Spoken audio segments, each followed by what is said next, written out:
മിഥുനം രാശിയിൽപ്പെട്ട നക്ഷത്രങ്ങൾക്ക് മിഥുനം രാശിയിൽ രണ്ടാമിടത്തേക്കാണ് വ്യാഴം. ഭർത്തവ്യമഖിലം വിത്തം ധനം സമ്പാദ്യം ഇതെല്ലാം വരുന്ന സമയമാണ്.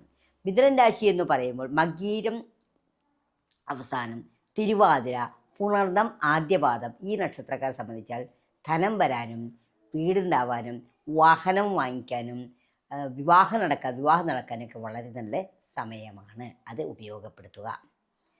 കർക്കിടകൻ രാശിയെ പറ്റി പറയുകയാണെങ്കിൽ അവരുടെ ജന്മരാശി തന്നെയാണ്, ജന്മത്തിൽ തന്നെയാണ് വ്യാഴം. അതത്ര അനുകൂലമാണെങ്കിലും വ്യാഴമായതുകൊണ്ടും അവർക്ക് കൃഷ്ണനെ ഭഗവാനെ പ്രാർത്ഥിക്കുക, വിഷ്ണു സഹസ്രനാമം ജപിക്കുക, വിഷ്ണു ഗായത്രി ജപിക്കുക, ഇതെല്ലാം ചെയ്താൽ അവർക്ക് നല്ലതാണ്.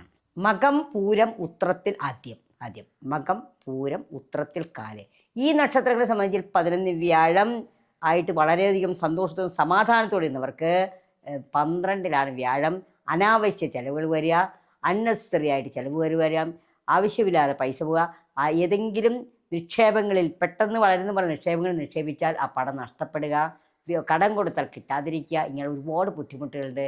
ഇവർ ചെയ്യേണ്ടത് മാസത്തിലൊരിക്കെങ്കിലും ഗുരുവായൂർ ക്ഷേത്ര ദർശനം നടത്തുകയും ഗുരുവായൂരപ്പനെ പ്രാർത്ഥിക്കുകയും ചെയ്താൽ ഈ ദോഷങ്ങൾക്ക് പരിഹാരമാവും. അല്ലെങ്കിൽ കൃഷ്ണൻ്റെ അമ്പലത്തിൽ എല്ലാ വ്യാഴാഴ്ചയും പോയും തുളസിമാല ചാർത്തുകയും ചെയ്താൽ വളരെയധികം നന്നായിരിക്കും. അടുത്ത രാശിയായിരിക്കുന്ന കന്നിരാശിയെ സംബന്ധിച്ച് പറയുകയാണെങ്കിൽ 11ലാണ് വ്യാഴം. അതായത് ഉത്രം അവസാനം, അത്തം, ചിത്തിര, ആദ്യവാദം. ഇവർക്ക് സർവാഭീഷ്ടങ്ങൾ നടക്കുന്ന സമയമാണ്.